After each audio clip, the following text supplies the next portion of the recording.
اللہ کون ہے؟ سب سے پہلے تو یہ جان لیں کہ ہمارے لیے یہ جاننا کتنا امپورٹنٹ ہے کہ اللہ کون ہے۔ ہمیں سے ہر آدمی ہر مسلمان کا یہ عقیدہ ہے کہ ہمیں ایک دن مرنا ہے، مرنے کے بعد جب ہم اپنی قبر کے اندر جائیں گے تو ہمیں قبر میں منکر نکیر کے سوالوں کا جواب بھی دیں، جیسا کہ صحیح احادیث کے اندر وارد ہے۔ قبر کے اندر 3 سوالات کیے جائیں: من ربک، ما دینک، ما تقول فی ھذا الرجل۔ پہلا سوال رب کون ہے، دوسرا سوال تمہارا دین کیا ہے، تیسرا سوال کہ محمد الرسول اللہ صلی اللہ علیہ وسلم کے بارے میں تمہارا عقیدہ کیا ہے، ان کی رسالت کے بارے میں، ان کے بارے میں تم کیا کہتے ہو۔ تو قبر کے اندر تینوں سوال کا صحیح جواب اگر ہم نے دے دیا تو ہمارے مرنے سے لے کر قیامت تک کی جو زندگی ہے، یہ جو بیچ کا پیریڈ ہے برزخ، یہ ہمارا اچھی طریقے سے گزرے۔ اور ان تینوں سوالوں کا جواب دینے میں اگر ہم فیل ہو گئے تو ہمارے اور آپ کے اوپر قبر کے اندر یا برزخ کی زندگی میں عذاب کا معاملہ کیا جائے۔ تو پہلا ہی سوال قبر کے اندر کیا جائے گا، من رب کا، رب کون ہے؟ اور اس سوال کے اوپر ہماری آخرت کا بھی دار و مدار۔ اگر ہم نے اپنے رب کو نہیں پہچانا، اگر اللہ کو نہیں پہچانا تو ہم جنت میں نہیں جا سکتے۔ اللہ کو جس نے پہچان لیا یقیناً اس نے اللہ تبارک و تعالیٰ کی توحید کا حق ادا کیا، اور جس نے اللہ کی توحید کا حق ادا کیا اللہ تبارک و تعالیٰ اسے ضرور جنت میں داخل کرے۔ بخاری شریف کی حدیث ہے، حضرت معاذ بن جبل رضی اللہ تعالیٰ عنہ نبی اکرم صلی اللہ علیہ وسلم کے ساتھ سواری پر سوار ہیں۔ اللہ کے پیارے نبی کہتے ہیں، اے معاذ، حضرت معاذ کہتے ہیں لبیک و سعدیک، اے اللہ کے رسول کیا بات ہے، میں حاضر ہوں۔ آپ نے پوچھا، اے معاذ یہ بتاؤ، اتدری ما حق اللہ علی العباد، اے معاذ ابن جبل کیا تم جانتے ہو، کیا تمہیں یہ معلوم ہے کہ بندوں کے اوپر اللہ کا کیا حق ہے؟ حضرت معاذ ابن جبل جواب دیتے ہیں، اللہ و رسولہ عالم، اے اللہ کے نبی اللہ اور اس کے رسول کو زیادہ بہتر معلوم ہے، مجھے اس سوال کا جواب نہیں پتا۔ آپ نے فرمایا، حق اللہ علی العباد ان یعبدوہ ولا یشرکوا بہ شیئا، اے معاذ بندوں کے اوپر اللہ تبارک و تعالیٰ کا یہ حق ہے کہ وہ صرف اور صرف اللہ ہی کی عبادت کرے، اور اللہ کی عبادت میں کوئی ملاوٹ نہ کرے، کسی کو شریک نہ کرے، شرک کی کوئی قسم ان کے اندر پائی نہ جائے، یہ اللہ کا حق ہے بندوں کو۔ اس کے بعد آپ نے پوچھا، اے معاذ کیا تم یہ جانتے ہو کہ ما حق العباد علی اللہ، اگر اللہ کا جو حق بندوں کے اوپر ہے، اگر بندے اپنا یہ حق ادا کر دیں تو اللہ کے اوپر بندوں کا کیا حق ہے، اللہ اپنے ایسے بندوں کے ساتھ کیا سلوک کرے گا؟ معاذ بن جبل رضی اللہ تعالیٰ عنہ وہی جواب دیتے ہیں، اللہ و رسولہ عالم، مجھے نہیں پتا، اللہ اور اس کے رسول زیادہ بہتر جانتے ہیں۔ آپ نے فرمایا، اللہ کا کے اوپر بندوں کا یہ حق ہے کہ اللہ انہیں جنت میں داخل کرے۔ گویا اگر ہم نے اپنے اوپر جو اللہ کا حق ہے اس کو پہچان لیا تو انشاءاللہ ہم جنت میں جائیں گے، اللہ ہمیں جنت میں داخل کرے۔ تو اللہ کی پہچان کیا ہے، اللہ کون ہے؟ قرآن کی سب سے پہلی سورت جسے ہم اور آپ ہر نماز میں اور ہر نماز کی ہر رکعت میں ریپیٹ کرتے ہیں، پڑھتے ہیں، جسے ہم سورہ فاتحہ کہتے ہیں، جس کے بغیر کوئی نماز نہیں ہوتی، جس کو ام الکتاب، پورے قرآن کی ماں کہا گیا، پورے قرآن کا خلاصہ اس کے اندر ہے۔ سورہ فاتحہ کو ذرا اٹھا کے دیکھیے، سورہ فاتحہ ہمارے رب کا انٹروڈکشن کرا، الحمدللہ رب العالمین، تمام تعریفیں، تمام شکر، تمام حمد و ستائش اللہ تبارک و تعالیٰ کے لیے لائق ہے، ہر طریقے کی تعریف کا وہی حقدار ہے، شکر ادا کیا جائے تو اس کا کیا جائے، تعریف کی جائے تو اس کی جائے، گن گائے جائے تو اس کے گائے جائیں۔ کون ہے وہ؟ فرمایا رب العالمین، سارے جہانوں کا، ساری کائنات کا پالنہار ہے، ساری کائنات کو چلاتا ہے، ساری کائنات کا سسٹم اس کے ہاتھ میں، ساری کائنات کی تدبیر اس کے ہاتھ میں، سورج کو پورب سے نکالنے والا وہی ہے، پچھم میں ڈبونے والا وہی ہے، بارش کو نازل کرنے والا وہی ہے، زمین سے سبزی اگانے والا وہی ہے، ہواؤں کو چلانے والا وہی ہے، ہمیں اور آپ کو زندگی دینے والا وہی ہے، الحمدللہ رب العالمین۔ سورہ فاتحہ کی پہلی آیت، تمام تعریفیں اللہ کے لیے ہیں جو سارے جہان کا رب ہے، الرحمن الرحیم، انتہائی مہربان ہے، انتہائی دیاوان ہے، سب کے اوپر رحم کرنے والا ہے. پھر اس کو مزید اور تاکید فرمائی الرحیم الرحمن الرحیم. رحمان بھی ہے رحیم بھی ہے. اس کی رحمت اپنے ایمان والے بندوں کے لیے بھی ہے اور اس کی رحمت کافروں کے لیے بھی ہے. وہ اگر ایک اللہ کے آگے سر جھکانے والوں کو روزی دے رہا ہے تو اللہ کے ساتھ شرک کرنے والوں کو بھی زندگی اور روزی دے رہا ہے. سب کے لیے اس کی مالک یوم الدین, قیامت کے دن کا, بدلے کے دن کا, حساب کے دن کا مالک ہے. یہ انٹروڈکشن کرایا اللہ. اور انٹروڈکشن کرانے کے بعد, تعارف کرانے کے بعد پھر فوراً اللہ تبارک و تعالیٰ نے ہمارا مقصد زندگی بتایا. ایاک نعبد, جب رب العالمین وہی ہے, جب الرحمن الرحیم وہی ہے, جب مالک یوم الدین وہی ہے, تو ایاک نعبد و ایاک نستعین. اے اللہ عبادت بھی ہوگی تو صرف اور صرف تیری ہی ہوگی, مدد بھی مانگیں گے تو صرف تجھی سے مانگیں گے, مشکل کشا اگر مانیں گے تو تجھی کو مانیں گے, حاجت روا مانیں گے تو تجھی کو مانیں گے, غوث مانیں گے تو تجھی کو مانیں گے, مددگار مانیں گے تو تجھی کو مانیں گے. یہ اعتراف ہر مسلمان کو 5 ٹائم کی نماز میں ہر رکعت میں اس سے کروایا جائے. اور سمجھنا چاہتے ہیں اللہ تعالیٰ کو, قرآن کی ایک چھوٹی سی سورت ہے, اس کو سورہ اخلاص کہتے ہیں, اور یہ سورت ایک صحابی کو بڑی پسند تھی. بخاری شریف کی روایت ہے, اللہ کے رسول صلی اللہ علیہ وسلم نے اپنے صحابہ کو ایک لشکر میں بھیجا. لشکر کا کے جو امیر تھے وہ جب نماز پڑھاتے تھے تو نماز کی ہر رکعت میں سورہ اخلاص ضرور پڑھتے تھے, قل هو اللہ احد ضرور.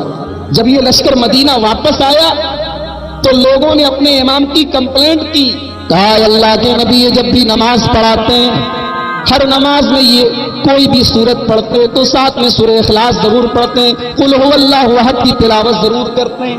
اللہ کے رسول نے بلایا, پوچھا ایسا کیوں کرتے ہیں, کیا بات ہے آپ نماز کی ہر رکعت میں سورہ اخلاص کی تلاوت کیوں کرتے ہیں؟ کہا اللہ کے نبی لأنہا صفت الرحمن, سورہ اخلاص کے اندر اللہ تبارک و تعالیٰ کا تعارف کرایا گیا ہے, رحمان کی صفت بیان کی گئی ہے. رحمان کون ہے, اللہ کون ہے, اللہ کیسا ہے, اللہ کی صفات کیسی ہے, سورہ اخلاص کے اندر بتایا گیا ہے. اے اللہ کے نبی مجھے اللہ سے بڑی محبت ہے اور اللہ کے بارے میں اس سورت کے اندر بتایا گیا ہے, اس لیے میں اس سورت کی بہت زیادہ تلاوت کرتا ہوں, ہر رکعت میں اس کو پڑھتا ہوں. آپ نے صحابہ سے کہا کہ اس سورت سے محبت کی وجہ سے اللہ تبارک و تعالیٰ نے انہیں جنت میں داخل کیا. سورہ اخلاص کی محبت, اس لیے کہ سورہ اخلاص سے محبت نہیں, در حقیقت اللہ سے ان کو محبت تھی, اللہ کی توحید سے محبت. ذرا سورہ اخلاص کو دیکھیے, قل هو اللہ احد. اے نبی آپ کہہ دیجیے اللہ ایک ہے. اچھا اللہ ایک ہے کا کیا مطلب؟ یا دنیا میں کوئی ایسا بھی جو کہتا ہے اللہ کئی ہیں, اللہ 2 ہیں, اللہ 3 ہیں؟ نہیں, سب لوگ اللہ ایک ہے, سب ہی کہتے ہیں. آپ کے مہاراشٹر میں ایک سائیں جی تھے, سائیں بابا, وہ بھی کہتے تھے سب کا مالک ہے. ہمارے بہت سارے غیر مسلم ہندو بھائی بھی آپ کو ملیں گے, وہ بھی یہ کہیں گے کہ سب کا مالک ہے. قل هو اللہ احد کہہ دیجئے کہ اللہ ایک ہے, کیا مطلب؟ کوئی ایسا بھی ہے جو کہہ رہا ہے اللہ 2 ہے؟ نہیں, اللہ ایک ہے کا مطلب یہ ہے کہ اللہ ہی اکیلا عبادت کے لائق ہے, کوئی اور عبادت کے لائق. اور یہی وجہ ہے کہ دنیا کے کسی اور مذہب میں توحید کی جو صحیح شکل و صورت تھی آج دنیا میں باقی نہیں بچی. ہر مذہب نے توحید کا جو عقیدہ تھا اس کے اندر ملاوٹ کی. اسلام اللہ کا وہ دین ہے جو اللہ نے اپنے پیارے نبی جناب محمد الرسول اللہ صلی اللہ علیہ وسلم کے ذریعے ہمیں دیا, اور یہ اسلام ہی وہ دین ہے جو دین توحید ہے. اور اسی لیے اللہ کے یہاں کوئی اور دین سویکار, کوئی اور دین ایکسپٹ نہیں کیا جائے گا. اللہ نے اعلان کر دیا ان الدین عند اللہ الاسلام, اللہ کے نزدیک اگر کوئی دین ہے تو اسلام ہے. اور دوسری جگہ فرمایا ومن یبتغی غیر الاسلام غیر الاسلام دینا فلن يقبل منه, اسلام کے علاوہ کوئی دوسرا دین اللہ کے قبول نہیں. اور بڑی عجیب بات ہے کہ ہمارے بہت سارے ہندو بھائی حالانکہ یہ کہتے ہیں کہ سارے دھرم سچے ہیں, دنیا میں ایک تصور یہ بھی ہے کہ آپ کسی کی بھی پوجا کریں, کسی کے آگے سجدہ کریں, کچھ بھی کریں, لیکن سب کا مالک ایک ہے, لہذا سب ایک ہی منزل کے راہی ہیں, جانا سب کو ایک ہی جگہ. یہ عقیدہ قرآن کے خلاف تو ہے ہی ہے, یہ ہندو مذہب کی کتاب گیتا کے خلاف. میں تو الحمدللہ سنسکرت بھی میں نے اس کی بھی تعلیم حاصل کی ہے. گیتا جو ہندو مذہب کی سب سے مقدس کتاب ہے اور عدالتوں میں جس پر ہاتھ رکھ کے قسم کھاتے, گیتا بھی یہی کہتی ہے یہ سارے مذہب سچے نہیں ہیں، سارے دھرم سچے نہیں ہیں۔ گیتا کا ایک شلوک دیکھیے، سرو دھرمان پریتیجیا مامیکم شرණم ورجہ اہم توام سرو پاپیبھیا موکچیاسمی مام شچہ۔ یہ گیتا کا شلوک گیتا کے 3 ادھیائے کے اندر موجود ہے۔ شری کرشن کہہ رہے ہیں کہ تمام مذاہب کو، تمام دھرموں کو چھوڑ کر اللہ کے راستے پر، ایک راستے پر آ جاؤ، توحید کے راستے پر آ جاؤ، تمہارے گناہ معاف کر دیے جائیں گے، تمہارے سارے پاپ سے تمہیں نجات مل جائے۔ ذرا غور کیجیے، اسلام بھی یہی کہتا ہے، اسلام کی طرف آ جاؤ، یعنی توحید کی طرف آ جاؤ، جو تمام نبیوں کی دعوت رہی ہے، جو تمام نبیوں کا مشن رہا ہے۔ دنیا میں جتنے نبی آئے، ان کی دعوت، ان کی تبلیغ، ان کی کوشش، ان کی محنت ایک ہی ٹاپک پر تھی، عبادت اللہ کی ہونی چاہیے۔ بڑا افسوس ہے کہ جس مسلمان کے دین کی بنیاد توحید، جس مسلمان کی مذہبی کتاب قرآن کا ٹاپک توحید ہے، قرآن کا ٹاپک کیا ہے؟ توحید ہے۔ الحمدللہ رب العالمین کی الف سے لے کر من الجنتی والناس کی سین تک پورا قرآن کا کوئی صفحہ ایسا نہیں ہے، قرآن کی کوئی سورت تو چھوڑو، کوئی صفحہ، کوئی رکوع ایسا نہیں جس میں توحید کا بیان نہ ہو اور شرک کی نفی۔ آج وہ مسلمان توحید کے معاملے میں لاپرواہ ہے۔ اس کے دماغ میں پٹی پڑھانے والا جو پٹی پڑھا دیتا ہے، وہ اسی راستے پر چلا جاتا ہے۔ وہ یہ سوچنے کی ضرورت بھی محسوس نہیں کرتا کہ جب یہ شرک اتنی خطرناک چیز ہے کہ وہ اللہ جو غفار ہے، جو رحمان ہے، جو رحیم ہے، وہ قرآن میں اعلان کرتا ہے، ان اللہ لا یغفر ان یشرک بہ ویغفر ما دون ذلک لمن یشاء۔ میرے بندو، میں رحمان ہوں، میں رحیم ہوں، میں غفار ہوں، میں تمام گناہوں کو معاف کرنے والا ہوں، لیکن میں شرک کو معاف نہیں کروں گا۔ شرک کے علاوہ، شرک سے جو چھوٹے گناہ ہیں، شرک کے سے کمتر گناہ ہیں، وہ تو معاف ہو جائیں گے، شرک کی اللہ کیا معافی ہے۔ اور قرآن میں تو اللہ نے ایک جگہ اپنے نبی سے فرمایا، اپنے نبی اکرم کا کیا مقام ہے۔ ابھی آپ نے سیرت پر تقریر سنی ہے، 3 دن سے لگاتار آپ تقریریں سن رہے ہیں، مقام رسالت پر آپ نے پوری تقریر سنی ہے۔ اللہ کے رسول صلی اللہ علیہ وسلم کا کیا مقام ہے آپ کو معلوم ہے۔ وَلَقَدْ أُوحِيَ إِلَيْكَ وَإِلَى الَّذِينَ مِن قَبْلِكَ لَئِنْ أَشْرَكْتَ لَيَحْبَطَنَّ عَمَلُكَ وَلَتَكُونَنَّ مِنَ الْخَاسِرِينَ۔ اے ہمارے پیارے نبی، ہم آپ کو بھی یہ پیغام سنا رہے ہیں، اور آپ سے پہلے دنیا میں جتنے نبی آئے، جتنے رسول آئے، ہم نے یہ تعلیم ان کو بھی دی ہے، ہم نے یہ پیغام ان کے اوپر بھی نازل فرمایا ہے۔ لئن اشرکت، اگر آپ نے بھی شرک کر دیا، اگر آپ نے بھی توحید کا حق ادا نہیں کیا، اگر اللہ کی توحید کے معاملے میں آپ سے بھی چوک ہو گئی، لئن اشرکت لیحبطن عملک، تو آپ کی ساری نیکیاں برباد ہو جائیں گی، آپ کے سارے عمل برباد ہو جائیں گے، ولتکونن من الخاسرین، اور آپ خسارہ اٹھانے والوں میں سے ہو جائیں گے۔ یعنی آپ سوچئے کہ کیا نعوذ باللہ ہم اپنے نبی، اپنے پیارے نبی صلی اللہ علیہ وسلم کے بارے میں سوچ بھی سکتے ہیں کہ نعوذ باللہ آپ سے شرک ہوگا؟ سوچ بھی نہیں سکتے، لیکن اللہ اپنے رسول کو خطاب کر کے کہہ رہا ہے لئن اشرکت لیحبطن عملک۔ اے نبی، آپ کا جو مقام ہے، جو مرتبہ ہے، جو فضیلت ہے، اس کے باوجود ہم آپ سے بھی کہہ رہے ہیں کہ اگر آپ نے بھی شرک کیا تو آپ کے سارے اعمال برباد ہو جائیں گے۔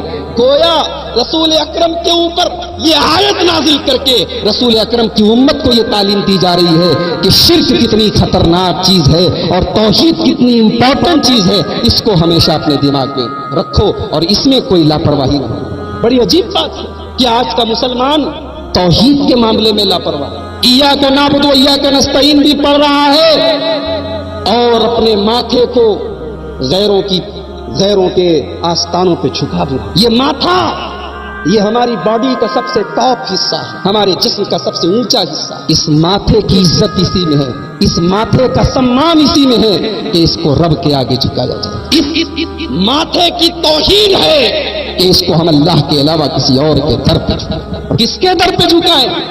ہے کوئی اللہ کے علاوہ جو ہمیں کھلائے، ہمیں پلائے، ہمیں روزی دے، ہماری زندگی کا، ہماری موت کا مالک؟ ذرا آپ قرآن کا 20واں پارہ اٹھائیے، قرآن کا 20واں پارہ، سورہ نمل کی آیت نمبر 60 سے لے کر آیت نمبر 64 تک آپ پڑھتے چلے جائیے، 5 آیتیں ہیں، پڑھتے چلے جائیے۔ امن خلق السماوات والارض وانزل لكم من السماء ماء فانبتنا به حدائق ذات بہجہ۔ اے اللہ کے ساتھ شرک کرنے والوں، اے اللہ کی توحید میں ملاوٹ کرنے والوں، بھلا بتاؤ تو صحیح کہ اللہ کے علاوہ کون ہے جس نے زمین کو پیدا کیا؟ کون ہے جس نے آسمان کو پیدا کیا؟ کون ہے جو آسمان سے بارش نازل کرتا ہے اور جب یہ بارش دنیا میں نازل ہوتی ہے تو ہرے بھرے باغات، ہرے بھرے باغیچے وجود میں آ جاتے ہیں؟ الہ مع اللہ، اے اللہ کے بندو، جب اللہ کو خالق مانتے ہو، جب زمین کا پیدا کرنے والا اللہ، جب آسمان کا پیدا کرنے والا اللہ، جب بارش نازل فرمانے والا اللہ، تو اے اللہ کے بندو الہ مع اللہ، بھلا بتاؤ کہ اللہ کے ساتھ کوئی دوسرا عبادت کے لائق کیسے ہو جاتا ہے؟ اللہ کے علاوہ کوئی اور تمہارے سجدوں کا، تمہاری نظر و نیاز کا، تمہارے مدد مانگنے کا حقدار کیسے ہو جاتا ہے؟ الہ مع اللہ۔ اتنا پیارا انداز، اللہ نے اپنی ربوبیت کو توحید کی دلیل بتایا اور اس کے بعد ایک عجیب بات فرمائی، کہا کہ بل ہم قوم یعدلون، شرک کرنے والے صحیح راستے سے بھٹک گئے ہیں۔ یہ مشرک کی پہلی صفت بیان کی گئی کہ جو اللہ کو اللہ مانے، اللہ کو خالق مانے، اللہ کو رازق مانے، لیکن اللہ کے ساتھ شرک کرے، وہ بھٹک گیا ہے، وہ اللہ کی عبادت سے مڑ گیا۔ اور آپ کو ایک عجیب بات بتاؤں، اللہ کے رسول زندگی بھر جن مکہ کے کافروں سے لڑتے رہے، جہاد کرتے رہے، ان سے آپ کی زندگی بھر دشمنی رہی، کیا مکہ کے کافر اللہ کو رب نہیں مانتے تھے؟ کیا وہ اللہ کی ربوبیت کے قائل نہیں تھے؟ ذرا قرآن اٹھا کے قرآن سے سوال کیجیے۔ قل من بیدہ ملکوت کل شیء وہو یجیر ولا یجار علیہ۔ اے نبی، آپ ان مکہ کے کافروں سے سوال کیجئے، ان مکہ کے مشرکوں سے سوال کیجئے، کون وہ ذات ہے من بیدہ ملکوت کل شیء، جس کے ہاتھ میں ہر چیز کی بادشاہت ہے، جو ہر چیز کا مالک ہے، وہو یجیر، اور وہ سب کو پناہ دیتا ہے، سب کی مدد کرتا ہے، ولا یجار علیہ، اس کے خلاف اس کے فیصلے کے خلاف کوئی کسی کی مدد نہیں کر سکتا۔ یہ مکہ کے کافر بھی جواب دیں گے، فَسَيَقُولُونَ لِلَّهِ، ان کا ایک ہی جواب ہوگا کہ ساری چیزوں کا مالک اللہ ہے، ہمیں پیدا کرنے والا اللہ ہے، بارش نازل فرمانے والا اللہ ہے۔ اللہ کو رب مان رہے ہیں، اللہ کو خالق مان رہے ہیں، پھر بھی قرآن انہیں مشرک قرار دے رہا ہے، پھر بھی اللہ کے نبی ان سے جہاد کر رہے ہیں۔ آخر کیوں اس کیوں کا جواب آپ کو، جو مکہ کے کافر اللہ، کیا وہ نماز نہیں پڑھتے تھے؟ کیا وہ حج نہیں کرتے تھے؟ وہ بھی حج کرتے تھے، وہ بھی نماز پڑھتے تھے، وہ بھی قربانی کرتے تھے، وہ بھی خانہ کعبہ کا طواف کرتے تھے، عبادت تو تھی، عبادت میں شرک کیا مزید۔ حج کرنے جاتے تھے، کہتے تھے لبیک اللہم لبیک لا شریک لک لبیک۔ آج ایک مسلمان جب حج کرنے جاتا ہے تو کیا پڑھتا ہے؟ لبیک اللہم لبیک لبیک لا شریک لک لبیک ان الحمد والنعمت لک والملک لا شریک لک۔ ہم لبیک جب پڑھتے ہیں تو بار بار کہتے ہیں لا شریک لک، تیرا کوئی شریک نہیں۔ اور مکہ کے کافر جب لبیک پڑھتے تو معلوم ہے کیا بولتے تھے؟ کہتے تھے لبیک اللہم لبیک لا شریک لک الا شریکا تملکہ وما ملک۔ کہتے تھے اے اللہ تیرا کوئی شریک نہیں مگر ہاں ایک شریک ہے اور اس کو تو نے ہی شریک بنایا۔ ایک آدمی کہتا ہے کہ عیسیٰ علیہ السلام اللہ کے بیٹے، عیسیٰ علیہ السلام ہمارے خدا ہیں، عیسیٰ علیہ السلام ہمارے رب ہیں۔ ہم کہتے ہیں وہ مشرک ہے، وہ اللہ کا بیٹا بنا رہا ہے ان کو، وہ عیسیٰ علیہ السلام کو اللہ کا رب بنا رہا ہے، وہ مشرک ہے۔ اب ایک دوسرا آدمی کہتا ہے، وہ کہتا ہے رب تو اللہ ہے لیکن اللہ نے اپنی ربوبیت حضرت عیسیٰ کو بھی دی، اللہ بھی رب ہے اور عیسیٰ علیہ السلام بھی رب ہے، اور عیسیٰ علیہ السلام خود سے رب نہیں بنے، ان کو اللہ نے رب بنایا۔ اب کوئی کان پکڑ کے پیچھے سے ایسے گھما کے اگر بولے تو ہم کیا کہیں گے؟ وہ شرک نہیں کر رہے۔ مکہ کے کافر کیا کہہ رہے ہیں؟ لا شریک لک، تیرا کوئی شریک نہیں، الا شریکا تملکہ وما ملک، مگر ایک شریک ہے اور اس شریک کو بھی تو نے بنایا ہے، اس کا مالک بھی تو ہے۔ توحید میں کوئی منطق نہیں چلے گی میرے بھائی، توحید میں مثال نہیں چلے گی کہ صاحب پرائم منسٹر سے ملنا ہے تو پہلے اس کے اسسٹنٹ سے ملنا پڑتا ہے، آفیسر کے پاس جانا ہے تو پہلے بیچ کے لوگوں سے ملنا پڑتا ہے۔ آپ اللہ تبارک و تعالیٰ سے کہتے ہیں کہ ڈائریکٹ مانگیے، یہ کیسے ہو سکتا ہے؟ یہ منطق آپ کو پتا ہے کس کے لیے آپ بیان کر رہے ہیں؟ نعوذ باللہ ثم نعوذ باللہ، کہ اللہ تبارک و تعالیٰ دنیا کے پرائم منسٹروں اور بادشاہوں کی طرح کمزور ہے؟ دنیا میں جب کوئی ظالم بادشاہ ہوتا ہے، کسی کی مجال اور ہمت نہیں ہے کہ اس سے بات کر سکے، تب وہ جو ہے کسی کو بیچ میں پکڑتا ہے، کسی کا واسطہ لگاتا ہے، کسی کو میڈیٹر بناتا ہے کہ چلو بھائی تم میری بات اللہ تک پہنچا دو۔ نعوذ باللہ، کہ اللہ تبارک و تعالیٰ واسطے کا محتاج ہے؟ ڈائنامائٹ کر دیا اللہ نے اس عقیدے کو قرآن میں۔ وَإِذَا سَأَلَكَ عِبَادِي عَنِّي فَإِنِّي قَرِيبٌ، اے میرے نبی، میرے بندے آپ سے میرے بارے میں سوال کرتے ہیں، انہیں جواب دے دو، فَإِنِّي قَرِيبٌ، میں تو قریب۔ ایک صاحب مثال دینے لگے، بنارس سے بمبئی جانا ہو تو کیسے جاؤ گے؟ ڈائریکٹ چلے جاؤ گے؟ ٹرین کی ضرورت پڑے گی، ہوائی جہاز کی ضرورت پڑے گی۔ کہیں جانا ہے تو تمہیں ٹرین کا سہارا لینا پڑے گا، ہوائی جہاز کا سہارا لینا پڑے گا۔ میں کہتا ہوں یہ سامنے دکان ہے، دکان میں مجھے جانا ہے، میں ہوائی جہاز سے جاؤں گا دکان؟ ہمیں واسطہ اور سہارا اس کے لیے چاہیے جو دور ہو۔ میرا رب تو اعلان کر رہا ہے کہ فإنی قریب، ہم تو قریب، اجیب دعوت الداعی، اور قریب کہنے کے بعد کوئی راستہ بھی نہیں چھوڑا، قریب کہنے کے بعد کوئی راستہ بھی نہیں چھوڑا، یہ بھی اعلان کر دیا کہ قریب کا مطلب کیا ہے۔ فرمایا اجیب دعوت الداعی اذا دعان، پکارنے والا دنیا کے کسی بھی کونے میں پکارے، دنیا کے کسی بھی کونے میں پکارے، میں فوراً پکارنے والے کی پکار کو سنتا ہوں۔ اللہ کا ایک نبی مچھلی کے پیٹ میں چلا جاتا، معلوم ہے آپ کو ان کا نام؟ معلوم ہے؟ یونس علیہ السلام۔ قرآن میں اللہ نے انہیں مچھلی والا بھی کہا ہے، ذنون، مچھلی والا نبی۔ مچھلی کے پیٹ میں دنیا کا کوئی موبائل کا ٹاور کام کرے گا کیا؟ کوئی نیٹ ورک کام کرے گا؟ ذرا سوچو، جہاں کوئی نیٹ ورک کام نہ کرے، جہاں کسی چیز کی کوریج نہ ہو، وہاں میرے رب کی کوریج، وہاں میرے رب کی حکومت ہے، وہاں بھی میرے رب کی قدرت ہے، وہاں بھی میرا رب پکارنے والے کی پکار کو سنا۔ یونس علیہ السلام مچھلی کے پیٹ میں دعا کرتے ہیں، فنادا فی الظلمات اللہ الہ الا انت سبحانک انی کنت من الظالمین۔ ہم لوگ مانگنے کے لائق اپنے آپ کو نہیں بناتے، ہم لوگوں نے پیچھا چھوڑا لیا، چلو ہم ان سے مانگ لیں گے، ان سے مانگ لیں گے، وہ ہماری فریاد اللہ تک پہنچا دیں گے۔ ہم اپنے کو اس لائق نہیں بناتے کہ اللہ سے، نہ ہم مانگنے کا طریقہ سیکھتے۔ قرآن میں اللہ نے بار بار اپنے نبیوں کے واقعات کیوں بیان کیے کہ دیکھو یہ میرے نبی ہیں، یہ میرے رسول ہیں، یہ میرے پیغمبر ہیں، ان کے اوپر بھی مصیبتیں آئیں، ان کے اوپر بھی پریشانیاں آئیں، ان کو بھی ہم نے اولاد کے لیے ترسایا، ان کو بھی ہم نے، ان کے اوپر بھی مصیبتوں کے پہاڑ ٹوٹے، مگر انہوں نے کس کو پکارا، کس کو اپنا مشکل کشا بنایا، کس کو حاجت روا بنایا؟ ذرا ان کی زندگیاں تو پڑھو۔ یونس علیہ السلام کیا دعا کرتے ہیں، اور قرآن کی جو ورڈنگ ہے، قرآن کے جو الفاظ ہے، ذرا اس پر غور کیجئے۔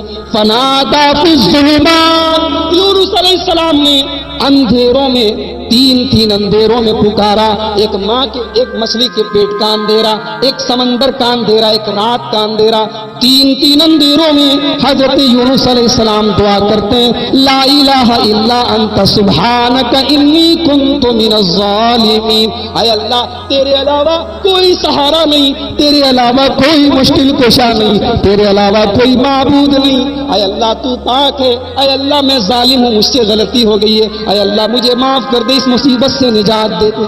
اللہ کہتا ہے فاستجبنا لہ، ابھی یونس کے ہونٹوں سے دعا نکلی، ہم نے فوراً مچھلی کو حکم دیا، جاؤ میرے بندے کو باہر نکال۔ وہ اللہ وہ سننے والوں کو، اس نے قرآن میں کہیں نہیں کہا کہ ہم سے دعا کرنے کے لیے تم لوگوں کو میڈیٹر بناؤ، لوگوں کو واسطہ بناؤ۔ پورے قرآن کی کوئی ایک آیت آپ لا کے دکھائیے کہ جو ہم سے یہ کہہ رہی ہو، اللہ نے یہ کہا ہو کہ مجھ سے مت مانگو، فلاں سے مانگو، وہ تمہاری دعا کو میرے تک پہنچائے۔ قرآن تو صاف صاف کہہ رہا ہے، وقال ربکم ادعونی استجب لکم، میرے بندے مجھے پکارو، مجھ سے دعا کرو، میرے آگے ہاتھ پھیلاؤ۔ اچھا ایک عجیب بات ہے، دنیا والوں سے جب ہم مانگتے ہیں تو دنیا والے ناراض ہوتے ہیں۔ دنیا میں آپ کسی کے دروازے پر ایک بار جائیے، آپ سے بڑی محبت ہے، دے دے گا، دو بار مانگیے دے دے گا، تیسری بار اسے بھی برا لگے گا، یار میرا ہی دروازہ دیکھا ہے تم نے۔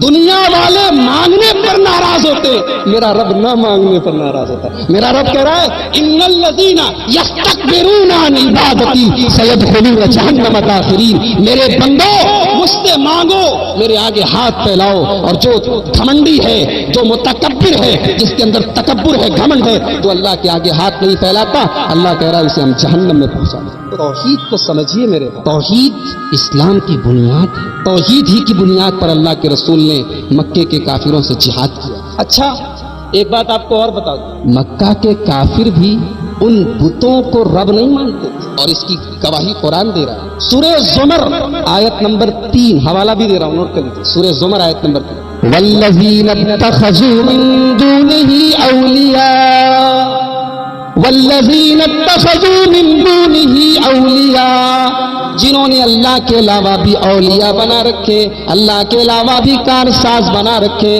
اللہ کے علاوہ بھی مشکل کشا بنا رکھے، اللہ کے علاوہ بھی حاجت روا بنا رکھے، وہ یہی کہتے ما نعبدہم، ہم ان کی عبادت نہیں کرتے، ہم اللہ کے. اچھا ایک بات یہ بھی بتا دوں کہ مکہ کے مشرک بھی جن مورتیوں کی پوجا کرتے تھے، جن بتوں کی پوجا کرتے تھے، یہ بھی اپنے زمانے کے نیک لوگ تھے. مکہ کا سب سے بڑا بت لات. یہ لات صاحب کون تھے؟ یہ اردو والا لات نہیں کہ لات کھاؤ گے، وہ والا لات نہیں ہے. یہ جو لات صاحب تھے یہ اپنے زمانے کے بڑے بزرگ تھے.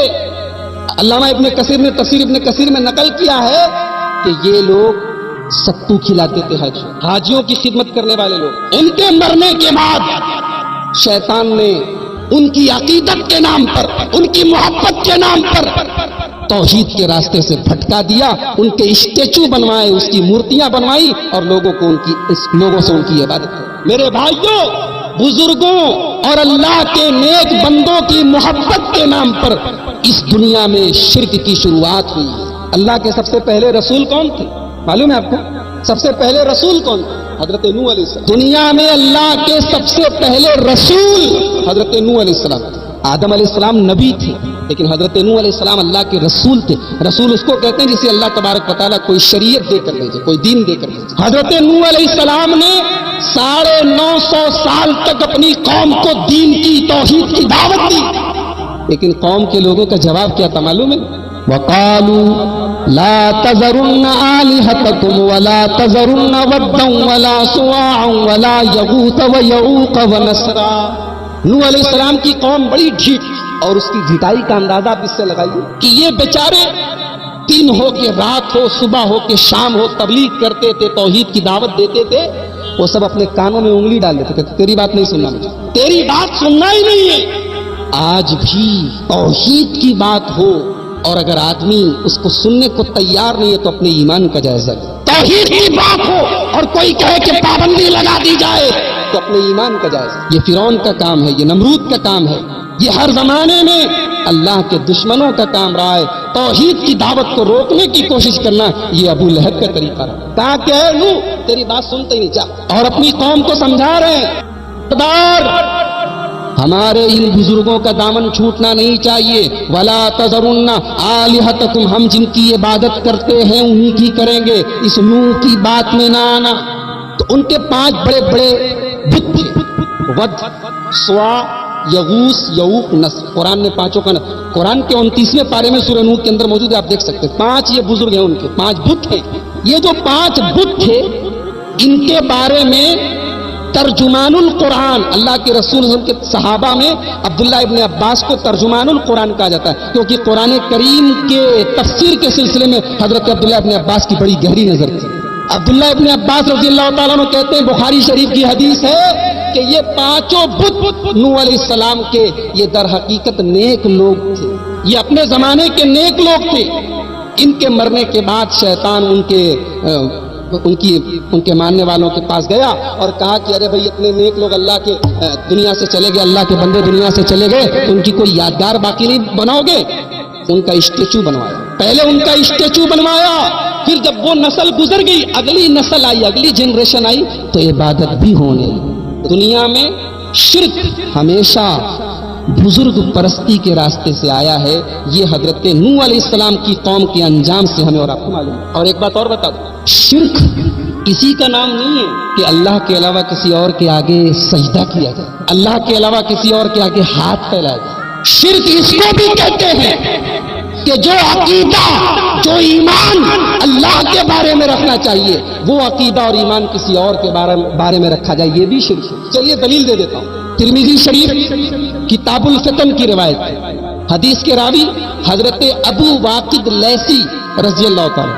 آپ لوگ کبھی کبھی ہمارے پاس بھی ٹیلی فون پر آتا ہے، فون آتا ہے، لوگ پوچھتے ہیں مولوی صاحب لڑکا ہوا ہے کوئی اچھا سا نام بتائیے. صحابہ کے نام پہ کیوں نہیں رکھتے اپنے بچوں کا نام؟ ابو واقد لیسی صحابی ہیں، ابو واقد ایک اچھا نام ہے، رکھ سکتے ہیں. تو حضرت ابو واقد کہتے ہیں کہ اللہ کے رسول صلی اللہ علیہ وسلم غزوہ حنین کے موقع پر اپنے صحابہ کو لے کر جا رہے تھے. فمر بشجرۃ للمشرکین، آپ کا گزر ایک پیڑ کے پاس سے، ایک درخت کے پاس سے.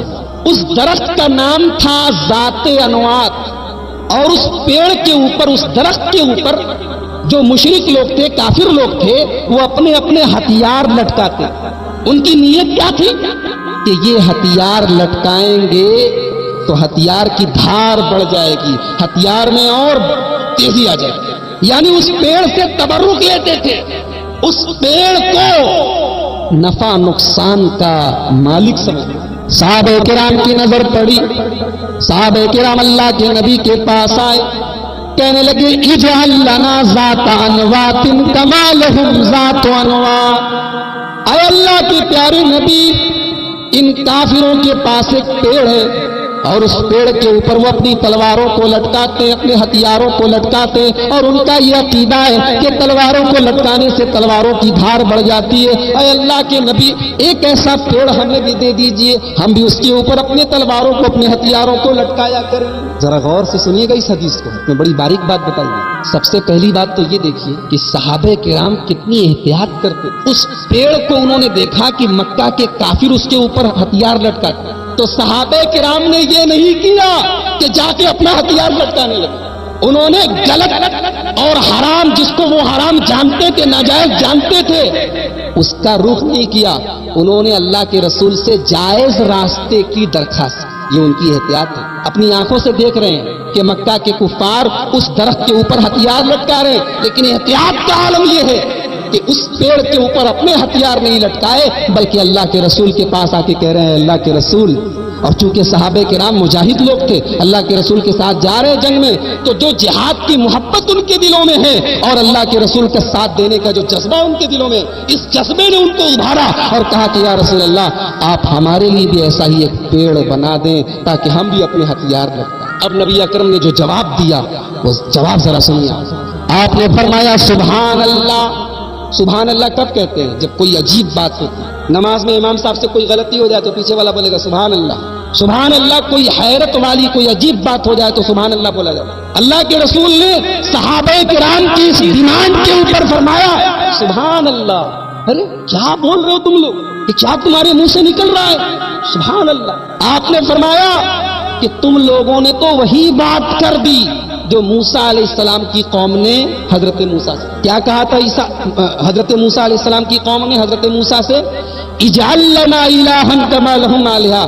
اے موسیٰ، ان کے پاس اتنے معبود ہیں، اتنے بت ہیں، ہمارے لیے بھی کوئی بت بنا دیجیے، ہمارے لیے بھی کوئی معبود بنا دیجیے. یعنی موسیٰ علیہ السلام کی قوم نے اپنے رسول سے ڈائریکٹ شرک کا مطالبہ کیا تھا. نبی اکرم صلی اللہ علیہ وسلم نے صحابہ کرام کی اس جملے کو، ان کی اس بات کو بھی شرک کے ساتھ کمپیئر کیا، شرک کے ساتھ اس کا موازنہ کیا، اور آپ نے کہا کہ بالکل تم لوگوں نے وہی بات کہی ہے جو موسیٰ علیہ السلام کی قوم نے ان سے کہی تھی. اور آپ نے پھر یہ بھی فرمایا کہ لَتَتَّبِعُنَّ سُنَنَ مَنْ كَانَ قَبْلَكُمْ. اے میرے صحابہ، اے میری امت کے لوگوں، تم بھی اپنے سے پہلے کے لوگوں پر چلو، ان کے طریقے پر چلو. تو پتا چلا کہ کسی ایسی چیز کو، اللہ کے علاوہ کسی چیز کو نفع نقصان کا مالک سمجھنا، یہ بھی شرک ہے.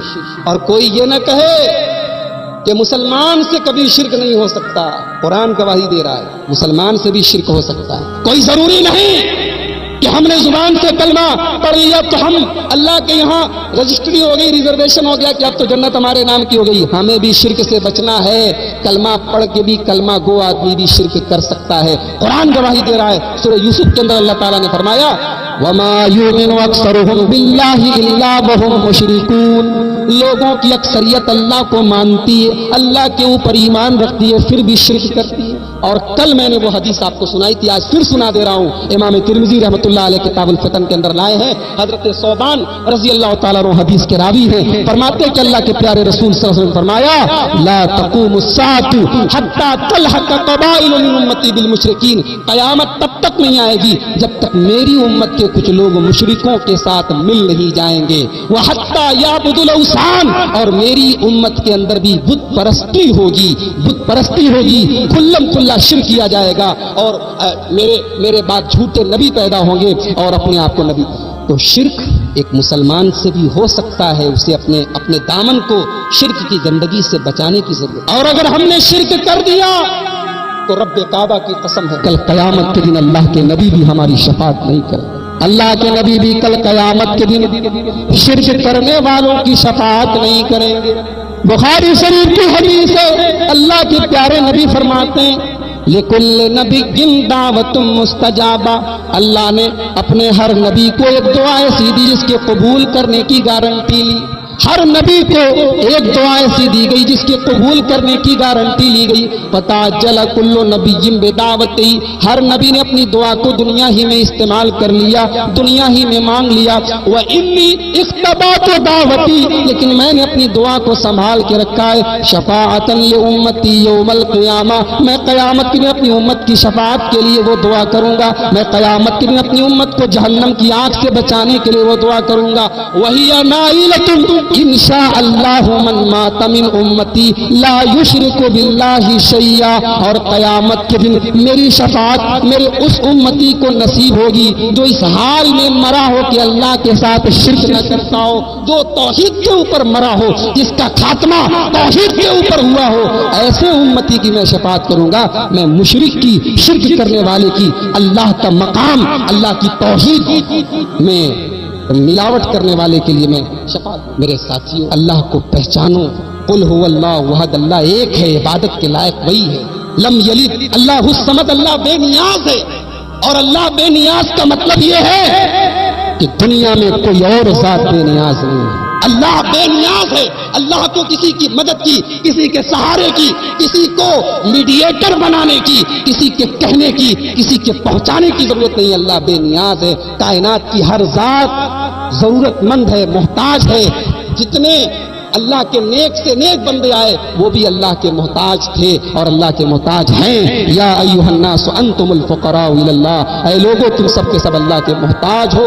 واللہ هو الغنی الحمید، اور اللہ کو چھوڑ کے اگر ہم کسی اور کے آگے ہاتھ پھیلاتے ہیں وہ کتنے کمزور ہیں، کتنے کمزور ہیں کہ سورہ حج کی 2 آیتیں اپنے سامنے رکھیے، 73 اور 74. سورہ حج کی آیت نمبر 73 اور آیت نمبر 74 اپنے سامنے رکھیے.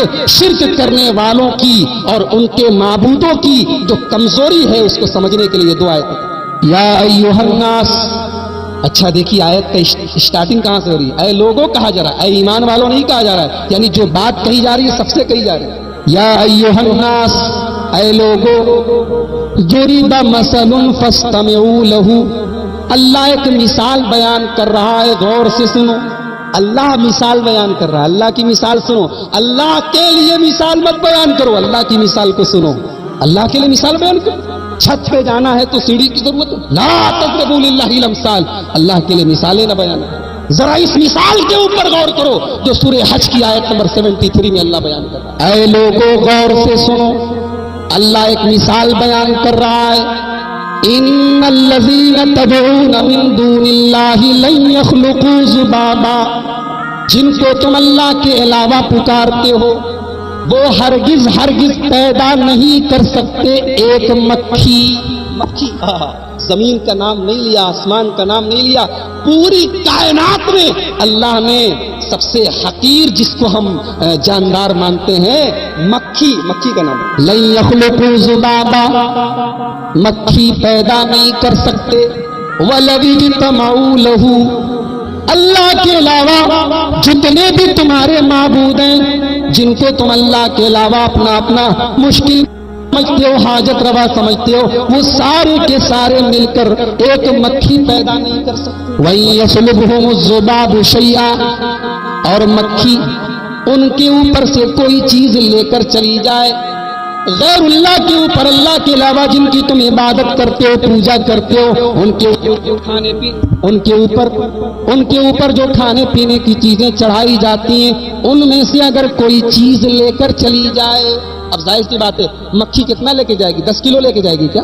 جس کی اتنی اوقات ہے اتنا لے کے جائے گی. سوچو مکھی، اور مکھی ان غیر اللہ اللہ کے علاوہ جن کو پکارا جا رہا ہے ان سے اگر مکھی کوئی چیز، کوئی اور کی کسی اور کی بات نہیں، مکھی اگر کوئی چیز لے کے چلی جائے لا یستنقذوہ منہ، اس سے واپس نہیں لے سکتے۔ ضعف الطالب والمطلوب، مانگنے والا بھی کمزور ہے، جس سے مانگا جا رہا ہے وہ بھی کمزور ہے، کمزور کو سہارا بنائے ہوئے کمزور سے مانگ رہا ہے۔ اور اس کے بعد والی آیت پر تھوڑا سا ہمیں اور آپ کو غور کرنا، اللہ نے اپنی توحید پر یہ مثال بیان کی، اس کے بعد جو بات اللہ نے کہی ہے ہر مسلمان کو اس کے اوپر غور کرنے کی، فرمایا ما قدر اللہ حق قدری، میرے بندو تم نے اللہ کی قدر نہیں کی، جیسی تمہیں اللہ کی قدر کرنی چاہیے تھی ویسی تم نے اللہ کی قدر نہیں کی۔ تم نے اللہ کو چھوڑ کے، وہ اللہ جو اس زمین پر تمہیں جلاتا ہے، وہ اللہ جو تمہیں ماں کے پیٹ میں 9 مہینے رکھتا ہے، ماں کے پیٹ میں، جبکہ دنیا کی کوئی مشین وہاں نہیں ہے، دنیا کا کوئی نیٹ ورک وہاں نہیں ہے، دنیا کی کوئی طاقت وہاں پہ تم کو روزی نہیں دے سکتی، ماں کے پیٹ میں وہ اللہ تمہیں روزی دے، وہاں کون سہارا بنتا ہے؟ وہاں تو اللہ ڈائریکٹ دے رہا ہے، ماں کے پیٹ میں تمہیں اللہ نے دیا، اور دنیا میں آئے تو کسی اور نے دے دیا، کوئی اور مشکل کشا بن گیا، کوئی اور ہماری مصیبتوں کو دور کرنے والا بن گیا۔ سوچو میرے بھائی کہ اس اللہ کے ساتھ کتنی بڑی نعمت، کہ اس کی دھرتی پر، اس کے آکاش کے نیچے اس کا کھاتے ہیں، وہ زندگی دیتا ہے تو جیتے ہیں، وہ مارتا ہے تو مرتے ہیں، نہ زندگی ہمارے کنٹرول میں نہ موت ہمارے کنٹرول میں، روزی دینے والا وہ، حکومت اس کی، سلطنت اس کی، بادشاہت اس کی، کائنات اس کی، اور عبادت غیروں کی، عبادت غیروں کی، دعائیں غیروں سے، مشکل کشا کسی اور کو، حاجت روا کسی اور کو۔ ما قدر اللہ حق قدری، میرے بندو تم نے اللہ کی قدر نہیں کی، جیسی قدر کرنی چاہیے تھی ویسی قدر۔ اور بخاری شریف کی حدیث میں اللہ کے نبی کہتے ہیں کہ اللہ تعالیٰ کہتا ہے کہ انسان مجھے گالی دیتا ہے، اللہ کے نبی کہتے ہیں کہ اللہ تعالیٰ فرما رہا ہے کہ میرا بندہ ہو کر انسان آدم کا بیٹا مجھے گالی دیتا ہے۔ کیسے گالی دیتا ہے؟ کہتا ہے عیسیٰ علیہ السلام اللہ کے بیٹے، کہتا ہے کہ عزیر علیہ السلام اللہ کے بیٹے، کہتا ہے کہ حضرت مریم اللہ کی بیوی، اللہ کی بیوی بنا رہا ہے، اللہ کا بیٹا بنا رہا ہے، جبکہ اللہ لم یلد ولم یولد ہے۔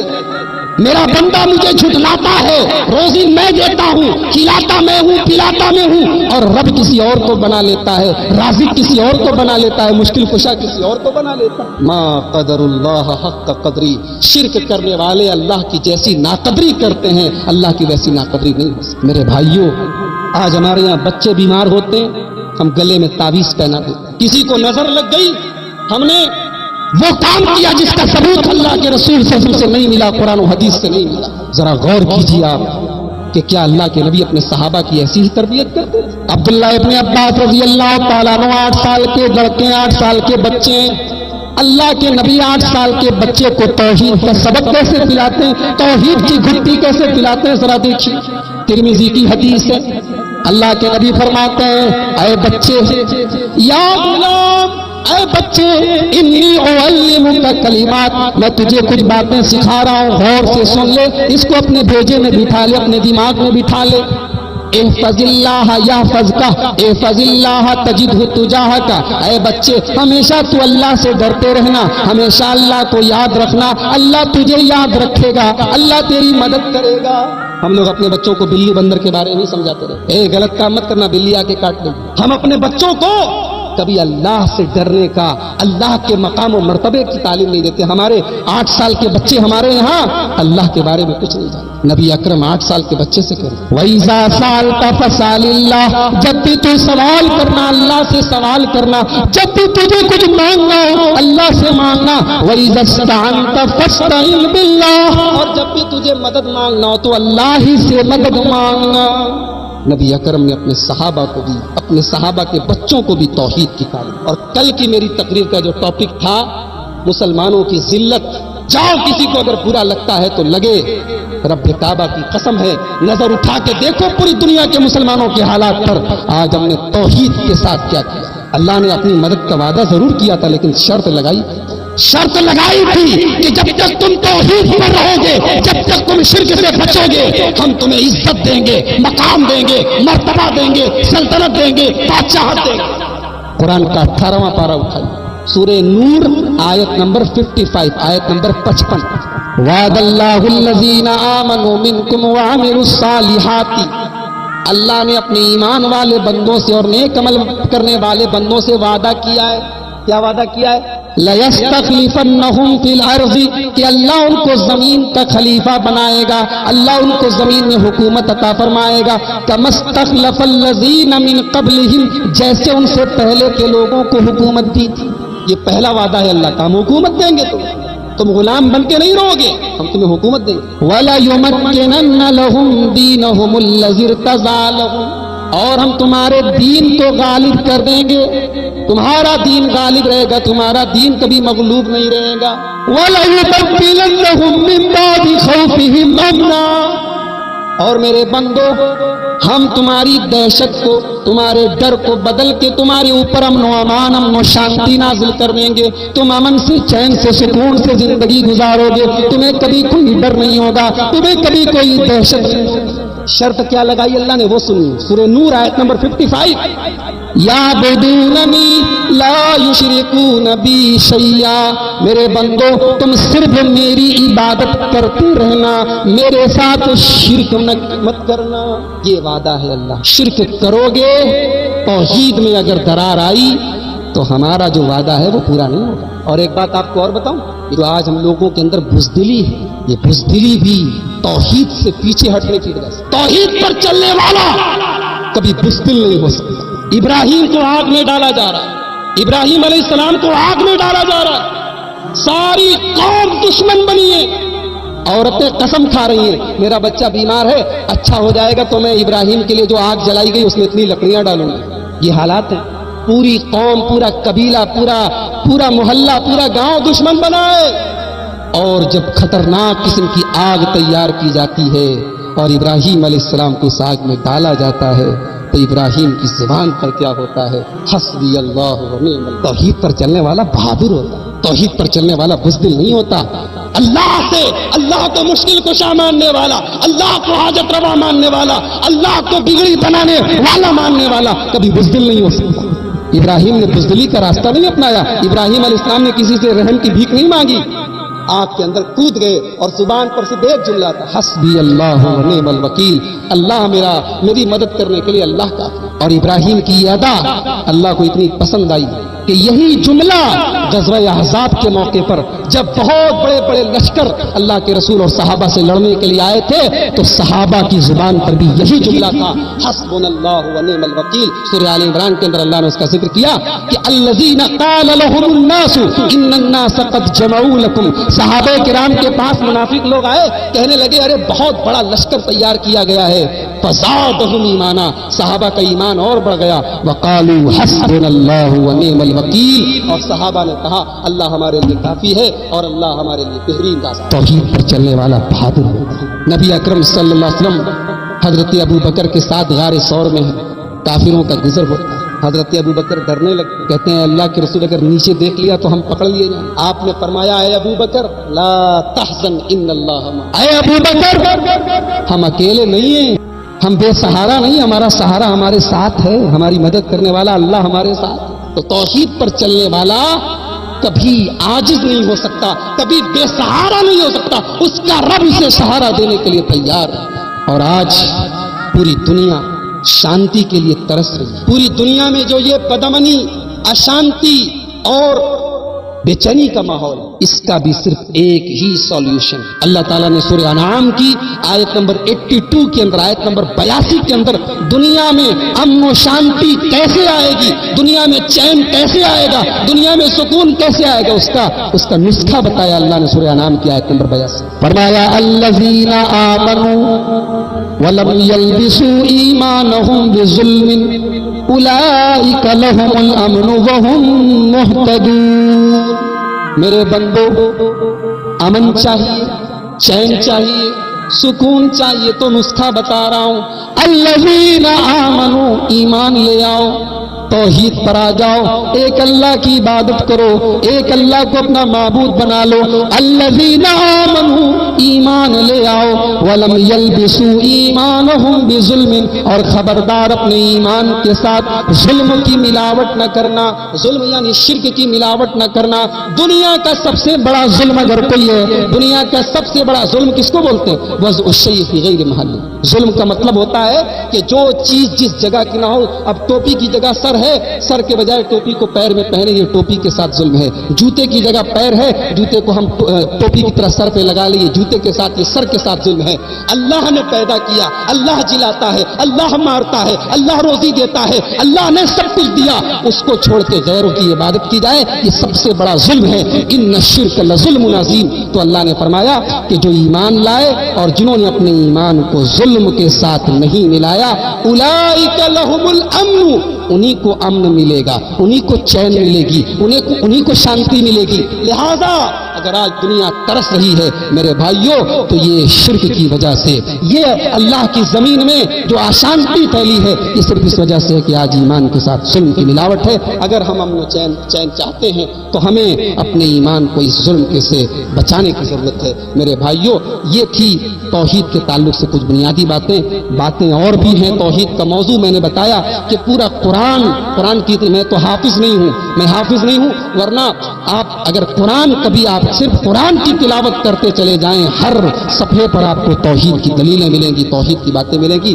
آئیے ہم اللہ سے یہی دعا کرتے ہیں، ہمارا مقصد کسی کے اوپر تان و تشنی کرنا، کسی کے اوپر کیچڑ اچھالنا، کسی کو غلط قرار دینا نہیں ہے۔ ہم بڑے درد کے ساتھ، بڑے پیار کے ساتھ، بڑی محبت کے ساتھ اپنے تمام بھائیوں کو یہی تعلیم دینا چاہتے ہیں، جیسا کہ ہمارے امیر صاحب نے، مولانا عبدالسلام صاحب نے ابھی تقریر میں کہا تھا کہ بھائی آج پوری دنیا میں جو ماحول بنا ہوا ہے مسلمانوں کے خلاف اور خاص طور سے ہمارے ملک میں، تو ہمیں اس وقت اتحاد کی ضرورت ہے۔ ہم اتحاد کی دعوت دیتے ہیں، لیکن ساتھ میں ہم یہ بھی کہتے ہیں کہ توحید کی حفاظت ضروری ہے میرے بھائیوں، توحید کی حفاظت ضروری ہے، اپنے رب کو پہچاننا ضروری ہے نہ ہم دنیا میں کامیاب ہو سکتے ہیں، نہ آخرت میں کامیاب ہو سکتے ہیں۔ لہٰذا ہم توحید کی حفاظت کریں۔ آئیے ہم اللہ تبارک و تعالیٰ سے دعا کریں، الہ العالمین ہم سب کو عقیدہ توحید کی حفاظت کرنے کی توفیق عطا فرما۔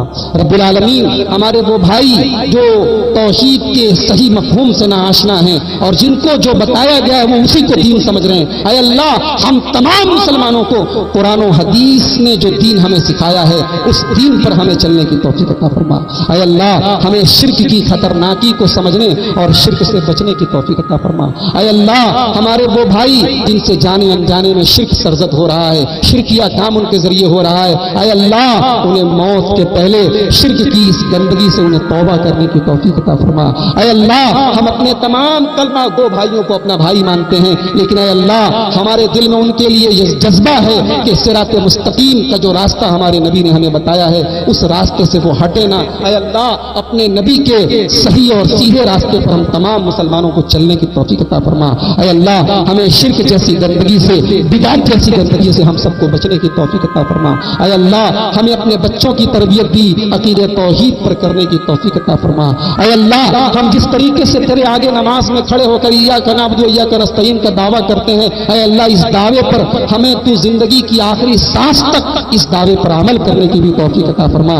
اے اللہ تو ہمیں ایسا بنا دے کہ ہمارے ماتھے اور پیشانیاں جھکیں تو تیرے آگے جھکیں، اے اللہ ہمارے ہاتھ اٹھے تو تیرے آگے اٹھیں، اے اللہ ہمیں اولاد نہ ہو، اگر ہم اولاد سے محروم ہو تو اولاد کا سوال تجھ سے کریں، اے اللہ اگر روزی روٹی کی پریشانی ہو تو تجھ سے مانگے، اے اللہ اپنے در کا بھکاری بنا، کسی اور کے در کا بھکاری نہ بنا، اے اللہ اپنے در کا بھکاری بنا، کسی اور کے در کا بھکاری نہ بنا۔ اے اللہ ملک شام میں ہمارے مسلمان بھائیوں پر جو مظالم ڈھائے جا رہے ہیں، ڈھائے گئے ہیں، اے اللہ ان میں جو انتقال کر گئے، اے اللہ تو انہیں جنت الفردوس عطا فرما، ان کی بخشش فرما۔ اے اللہ جو زندہ ہیں انہیں صبر و استقامت کے ساتھ زندگی گزارنے کی توفیق عطا فرما۔ اے اللہ مسلمانوں کی عزت و آبرو کی حفاظت فرما۔ فرما، اے اللہ مسلمانوں کی جان و مال کی حفاظت فرما، اے اللہ اس ہندوستان میں ہمارے پیارے ملک میں ہم مسلمانوں کو اپنے دین پر چلتے ہوئے اور اس ملک سے محبت کے ساتھ، اس ملک کے امن و چین کے ساتھ ہمیں اس دیش میں زندگی گزارنے کی توفیق عطا فرما۔ اے اللہ ہمارے ملک کو بانٹنے والی، ہمارے ملک میں نفرت کا زہر پھیلانے والی طاقتوں کو تو ناکام کر دے۔ اے اللہ اس ملک کا بھائی چارہ امن و چین برقرار رہے۔ اے اللہ مسلمانوں کی جان و مال کی، ان کی عزت و آبرو کی حفاظت ہمارے ملک میں بھی ہو، اے اللہ تو اس کی حفاظت فرما۔ اے اللہ ہم میں سے جو لوگ نماز نہیں پڑھتے، نماز سے دور ہیں، اے اللہ انہیں تو نمازی بنا دے۔ اے اللہ ہمارے نوجوان جو دین سے دور ہیں، اے اللہ تو انہیں دیندار بنا دے۔ ہماری جو مائیں بہنیں شریعت کے اصولوں سے دور ہیں، پردے سے دور ہیں، اے اللہ انہیں اسلامی شرم و حیا، اسلامی پردے کو اپنانے والا بنا دے۔ اے اللہ دین کی، توحید کی یہ دعوت کو اے اللہ ہندوستان کے نہیں بلکہ پوری دنیا کے چپے چپے میں اور کونے کونے میں تو ہمیں پھیلانے کی توفیق عطا فرما۔ اے اللہ تو ہمیں اپنے نبی کے طریقے پر، اپنے نبی کے صحابہ کے منہج پر ہم سب کو چلنے کی توفیق عطا فرما۔ اے اللہ ہمارے دلوں میں ایک دوسرے کے خلاف جو کینے ہیں، جو نفرتیں ہیں، جو عداوتیں ہیں، جو بغض ہے، جو کپٹ ہے، اے اللہ اس کو نکال دے، ہمارے دلوں کی اصلاح